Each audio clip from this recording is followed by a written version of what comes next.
It's Monday, October 24th, and this is now on H&N. We see students covered in blood. I see a lot of kids. It was kids crying everywhere. Developing news: a shooting at a high school in St. Louis, Missouri, has left 3 people dead, including the gunman. So the one thing I know for sure, I think, is that our voter turnout's going to be higher than it was in 2018. The midterms are just weeks away. The election will have a long-standing impact on life here in Hawaii. Our political analyst breaks down the hot races to watch. Mauna Loa covers 51% of the island. Not if, but when, say the experts, the Big Island prepares for the next potential volcanic eruption. All these stories plus another discount airline is eyeing the Aloha State. Those details are coming up on This Is Now.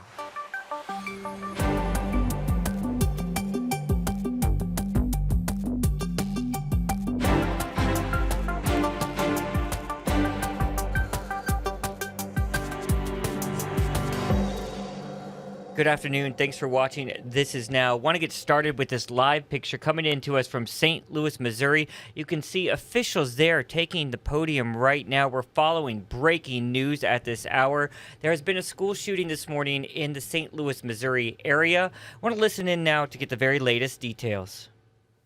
Hey everybody, we got a few people that will be providing some words. We'll start with the chief, who will give an update on the... I believe this is the chief of police here we're about to hear from right now. They're giving introductions at this moment, but as you can see, this is a breaking news situation coming to us from St. Louis, Missouri. 3 people have been killed in a school shooting there, including the suspect. We will have another report just ahead, but again, we do want to listen in for the very latest details coming to us from this live video feed at this press briefing. Thank you. Let's Good listen evening. in. Just wanted to take an opportunity to provide you with some information. I know the community wants to know what's going on, what happened, how this can happen in our community, and you're the means by which we put that information out. So today, and I've got some approximate times from our communications division, at approximately 9:11 a.m., the call came in for an active shooter at the high school. At 9:15, officers arrive on scene and make entry. At 9:23, the officers have located the suspect and begin engaging him in a gunfight. At 9:25, the call comes in for the suspect being down.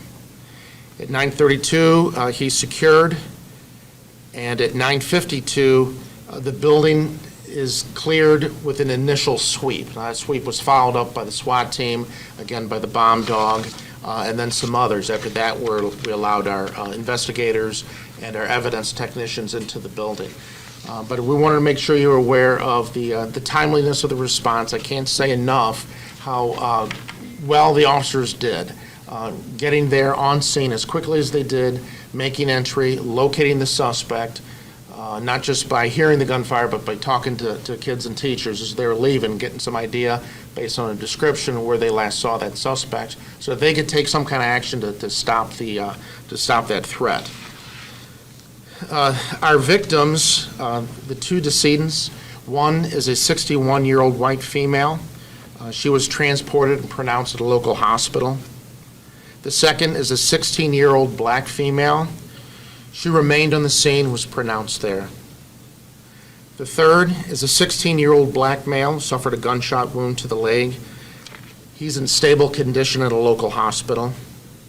The fourth is a 16-year-old black female who suffered a graze wound to the leg and is stable. The 15-year-old is a black male. The 5th victim, a gunshot wound to both hands and his jaw. He's stable. The 6th victim is a 15-year-old black male who suffered a gunshot wound to an arm and is stable.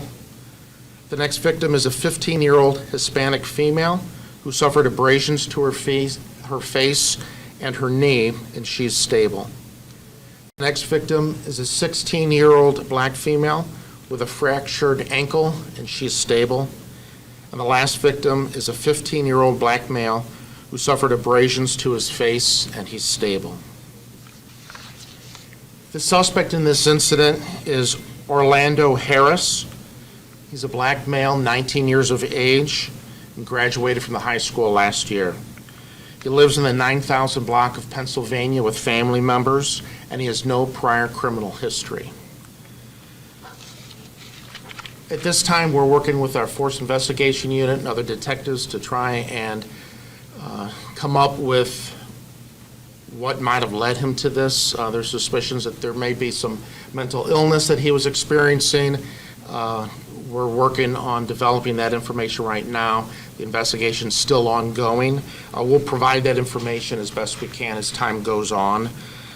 Any victims, any individuals, students, staff, or others in the community who are experiencing difficulties trying to process all this, if they're in need of immediate help, they can call 988, and that will hook them up to the behavioral health resource group here, and that group will be able to connect them to some local services here for assistance.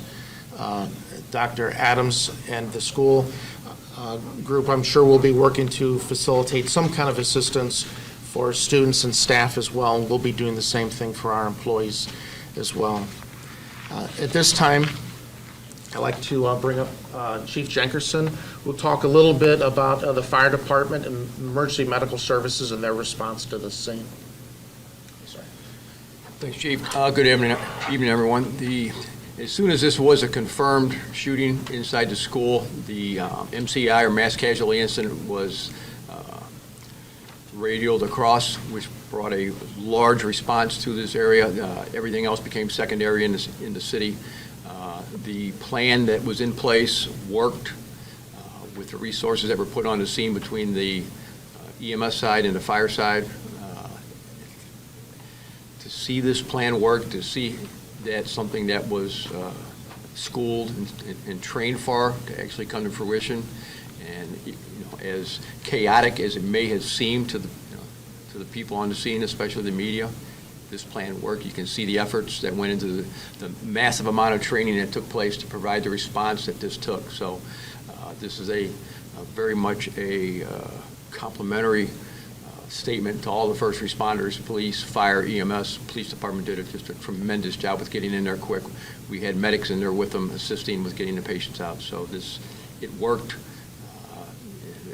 At this time, we're going to do a hot wash on it and see what we can do better. But all right, we're listening to a live press briefing coming to us from our sister station at KMOV in St. Louis, Missouri, getting an update on the school shooting that happened there. What I really heard out of this, Dylan, the most critical new detail, they are naming a suspect in this case. Orlando Harris is what I heard there in this briefing. Yes, and what we just learned was that suspect Orlando Harris is a 19-year-old black male who graduated last year from that high school. Of course, authorities are working to piece together his motive. But again, 2 people were killed, including a 61-year-old white female and a 16-year-old black female, as authorities there described them. There are also 3 other 16-year-olds who were listed in stable condition and 4 15-year-olds, all with minor injuries as a result of this shooting. All right, we'll continue to monitor this still developing story here at HNN, bring you the very latest details as they come in.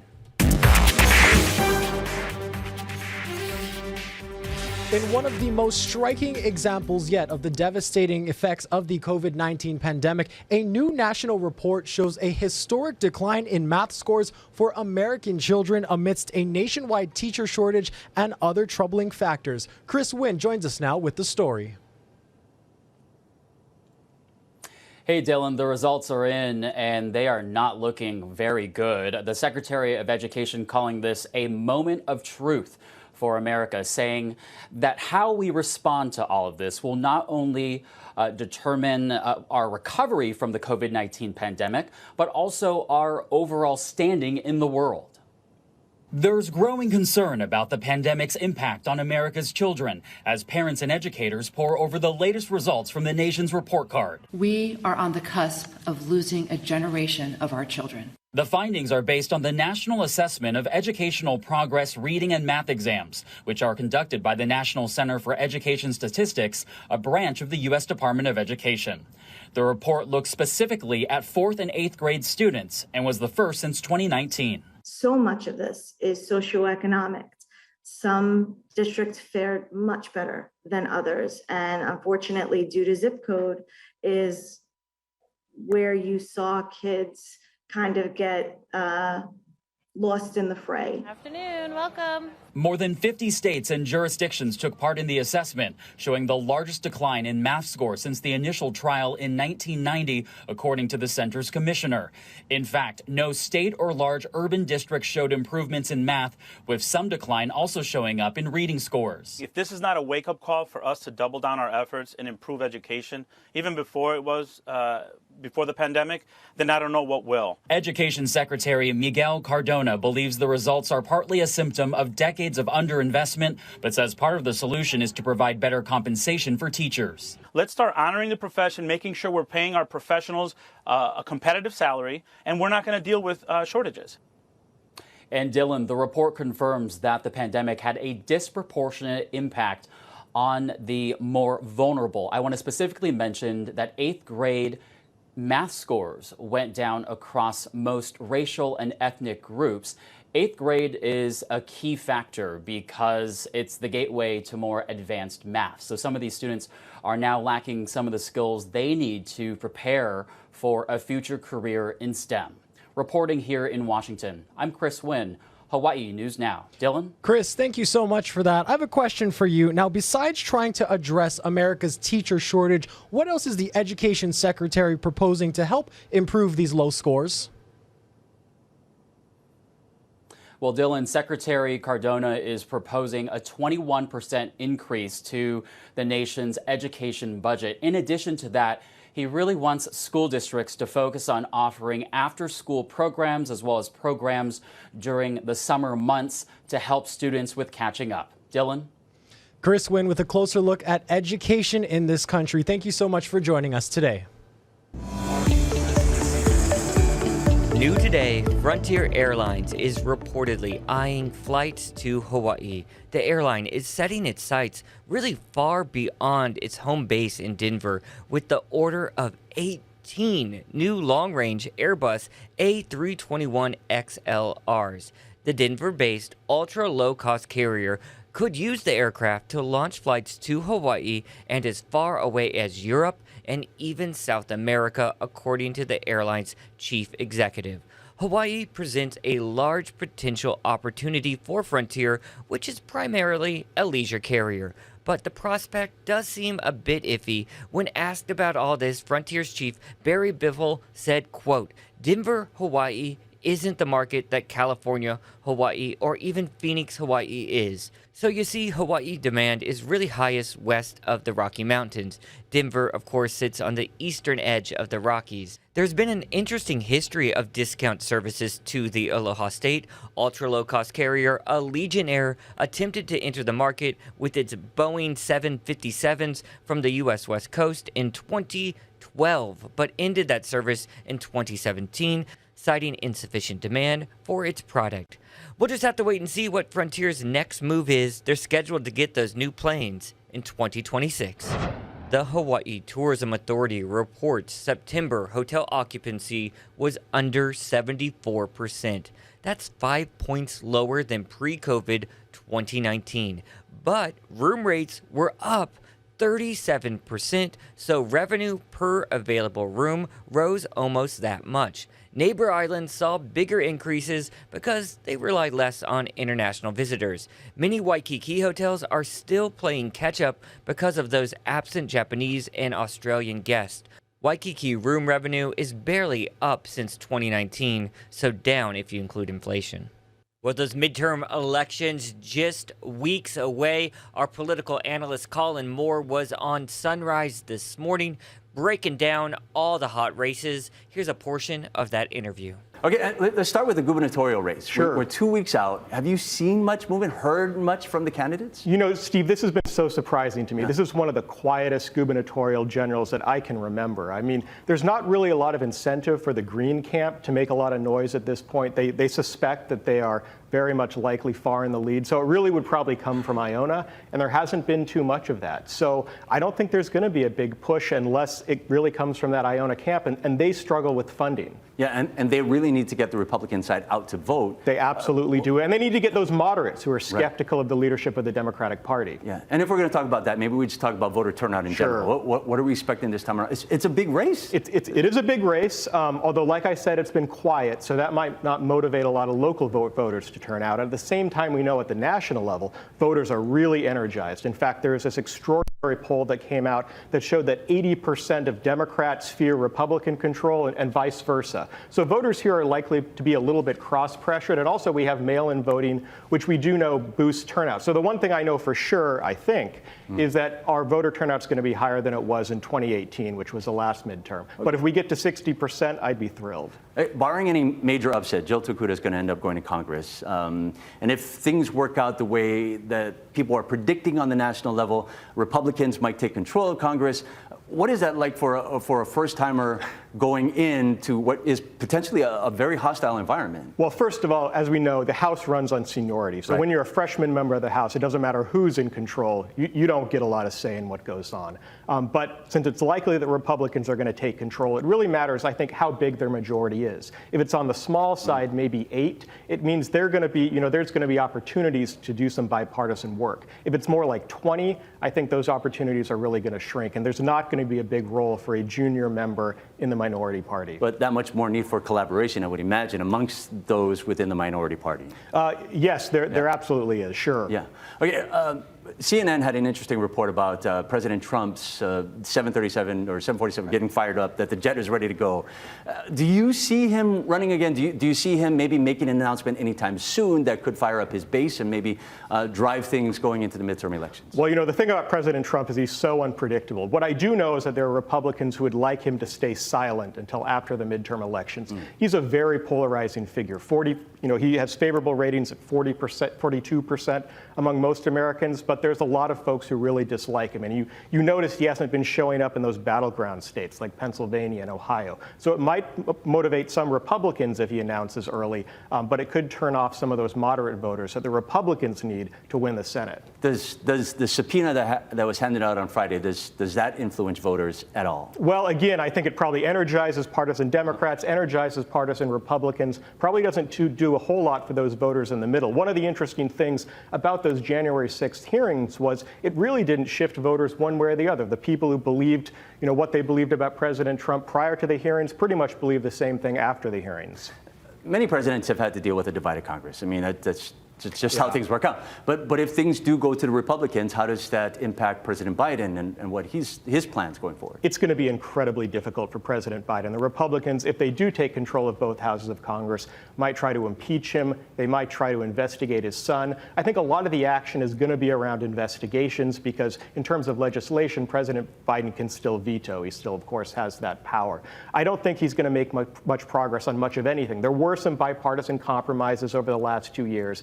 But now the Republicans don't, if they do take control of Congress, don't have a lot of incentive to make those compromises because they want to build their agenda for that presidential election in 2 years. So I doubt there's going to be much legislation moved at all, and we may see a return to these debt crises that you remember a few years ago. Colin, great input and perspective as always. Happy to be here.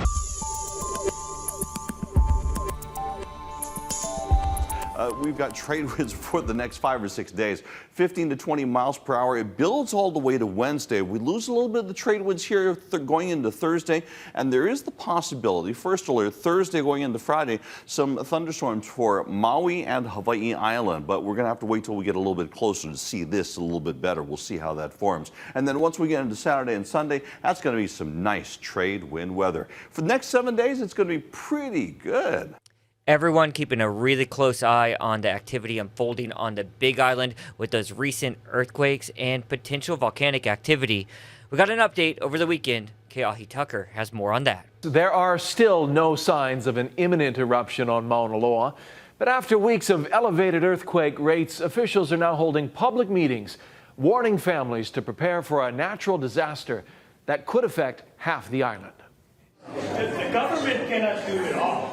You guys have to take care of yourself as well. Straight talk in Ocean View on the south end of the Big Island. Residents are warned they could get just a few hours' notice before Mauna Loa erupts. The volcanoes can change shape on us. And HVO scientist in charge, Ken Hahn, says even after it begins, they may not know where the lava's going. We cannot tell you if it's going down a rift zone until the volcano tells us it's going down the rift zone. Mauna Loa covers 51% of the island.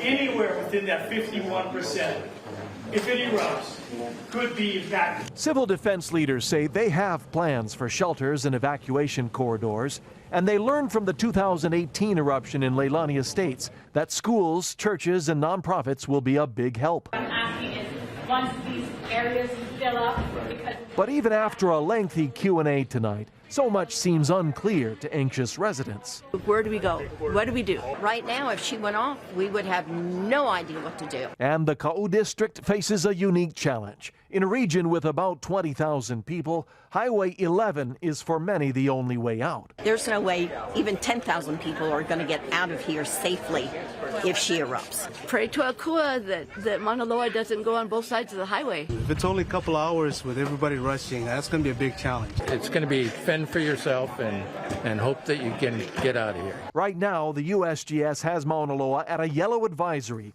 meaning be ready. An orange watch means start moving. We're not going to go into the orange watch situation unless we're quite certain that we're going to see an eruption. Nearly 40 years after Mauna Loa's last eruption, scientists say the world's largest active volcano is overdue, and this community's only option is to be ready. They're going to do everything they can to help us. And that gave me peace of mind. Another public meeting is set for Thursday at the Pahala Community Center at 7 p.m. Certainly something we'll be keeping a very close eye on from here in the H&N Digital Center. Something else we're keeping a close eye on, and this is fun and something the internet will be talking about, our third annual Halloween costume contest for This Is Now's birthday. Yes, entered in right now. Submit your photos right now at H&N's digital platforms. You're entering to win a $100 gift card to some awesome restaurants, Strip Steak and Moani Waikiki at International Marketplace. I love it. Can't wait to see what everyone comes up with. Hey, let's toss it over to Jeremy Roth, who has today's Good News Now. An Illinois teen who's made quite a name for himself in the Halloween costume game has done it again. Every year, kids and parents in Melrose Park can't wait to see what the Alfano family has in store for Halloween. The family has become famous for creating elaborate custom costumes, incorporating their now 13-year-old son Anthony's wheelchair. This year's creation is bone-chilling in the very best way. It's the famous skeleton key organ from the Goonies. And just like in the 80s classic, the costume's keys must be played in just the right order, or else. But it's not the fan fervor or fame that drives the Alfanos, it's the joy of their son, who has cerebral palsy, and others just like him. So far, the Alfanos have donated 2 of Anthony's costumes to families with children in wheelchairs. For a happy couple in Dallas, planning a memorable wedding day was all about bringing it back to where it all started, the Texas State Fair. You may kiss your bride.